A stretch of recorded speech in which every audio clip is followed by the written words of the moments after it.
Good morning, it's Lydia Knox, artist, astrologer, and witch, and I come to you every morning from Monday to Friday to give you the details of the astrological weather for creatives and witches alike. And and so today is the weekend edition. For those of you who are celebrating Thanksgiving in the States, happy Thanksgiving. I hope you had a nice one yesterday. Despite all the tension that was out there on an astrological level. It probably eased down a bit, which is good after in the afternoon. So things got a little bit better.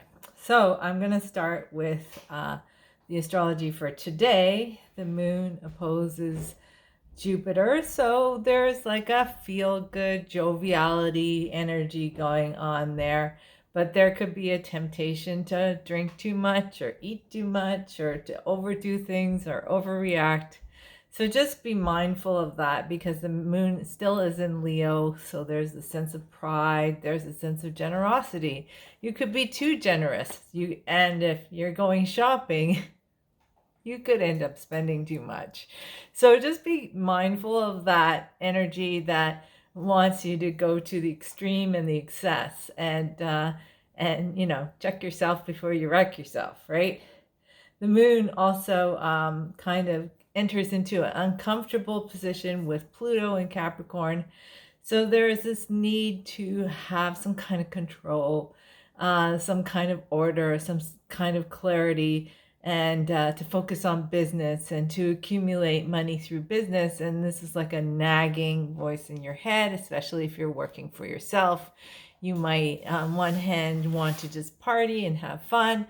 And on the other hand, there's this little voice in your head that says, you need to get your act together for business. You need to compete. You need to do all those things. So try to give yourself a little bit of self-care.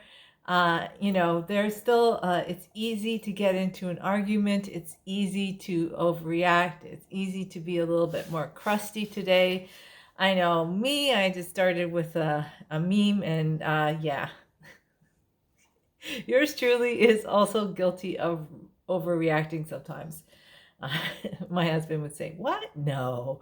Anyways, the moon trines with, and this is because the moon in Leo, which is all about pride and ego and emotional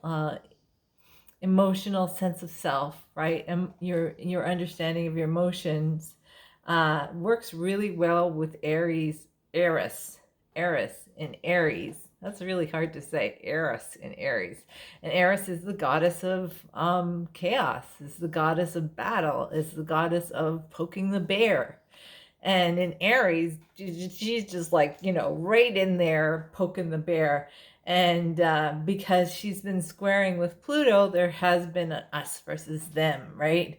Super conservatives versus super liberals, and no in between point, no sense of agreement. And I actually was thinking about that critical thinking theory, and I think it would be great if all of us practiced critical thinking and really looked into things and really, really studied stuff and study different opinions and ask questions if we needed to ask questions and discuss things from a sense of curiosity and the curiosity to learn something new about ourselves or about the world around us. So maybe that's, if you've got some time after your big holiday feast, that might be something that you might want to get into today.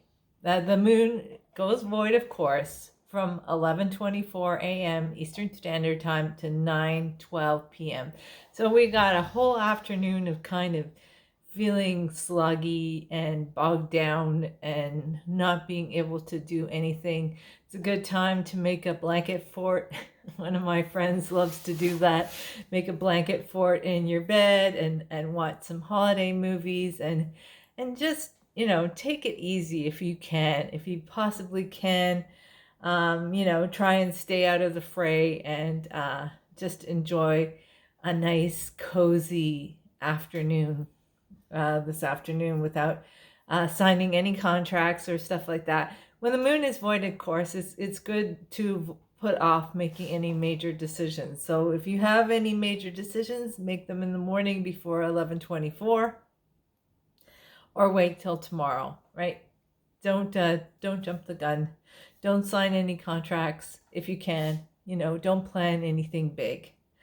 All right, so the moon after 9:12 p.m. Eastern Standard Time heads over into organized and practical Virgo. So there's a shift in the energy from generosity and drama and big to controlled and clean and organized and Virgo, right? So and our emotions get toned down at that point, which isn't a bad thing. However, the moon starts to square with the sun in Sagittarius, and also squares with Pallas, Pallas Athena, the goddess of logic and strategy in Pisces, right? So there might be some imposter syndrome going on, because the sun represents our ego, our sense of self, our confidence. And when it clashes against the moon, there's like this, your emotions are going one way, your sense of confidence is going this way, right? That's what a T-square feels like. It's like, right? So there's a sense that emotionally you might be critical. That is the downside of Virgo. Very critical about yourself and others around you. And Pallas in Pisces is, I like to think of it as a shark.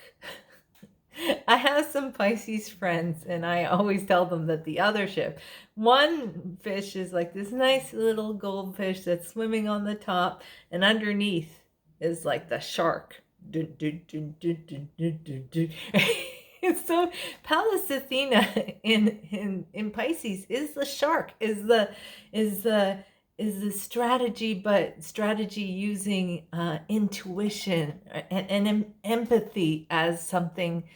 Like if you're playing poker and you can look at the other players and you kind of suss out their cards by following your intuition, that's the kind of energy so it has.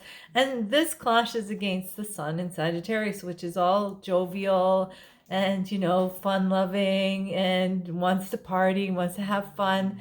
But there's this sense that you're of inner unrest and inner doubt that you'll have to kind of work with in order to evolve. And so squares are our opportunities to evolve into better people. When we take into mind, when we face the inner critic, and understand that it's probably your 12-year-old self that got excluded from an art class, not mentioning any names, because she wasn't the cool kid, right? And therefore felt that her whole art career had gone down the toilet, right? And you kind of carry the weapons of your younger self into the present. And I found out about this by talking to my therapist, and other people have this thing. So, and your younger self tries to protect you from criticism, and so that you're not held vulnerable. But here's the thing, the criticism belongs to the other person. It doesn't really belong to you. There's some people who are going to love your stuff. There's some people who are not going to love your stuff, and that is life in general. So yeah, so this is the mood of Saturday that we're looking at. The moon also forms a yod, which in astrology terms is like the finger of the universe, or the spirit. And it's between the moon and Chiron, who's the wounded healer and teacher in Aries, and the moon in Virgo, and also Saturn in Aquarius, which is society and being an individual and being different.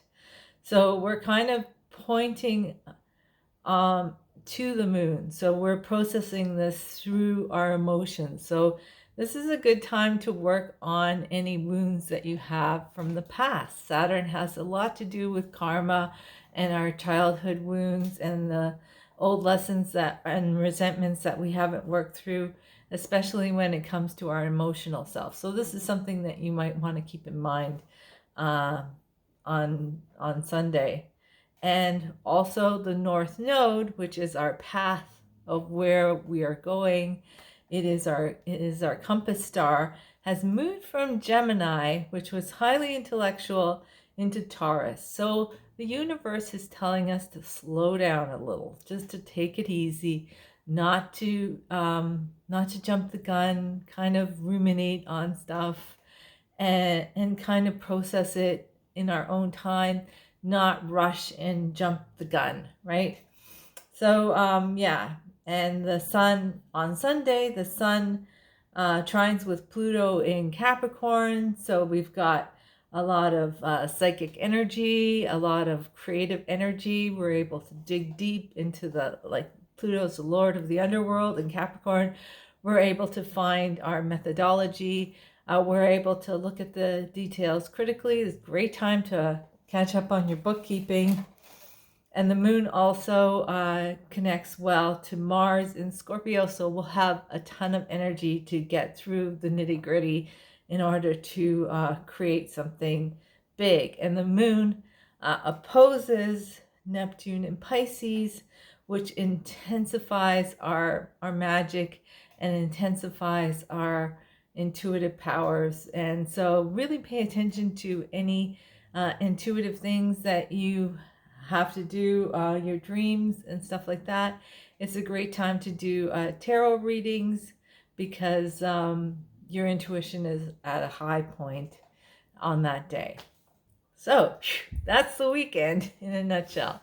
All right, let's get down to some magic, right? So magic wise, I would say with the moon going into Virgo, it's time to clean up our space. It's time to get rid of anything because the moon is slowly waxing. So we want to make room for those things that we want to gain. Sorry, the moon is waning. So we want to get rid of all the stuff that's bad in our lives. And we're heading towards the solar eclipse in Sagittarius, which is going to be intense, right?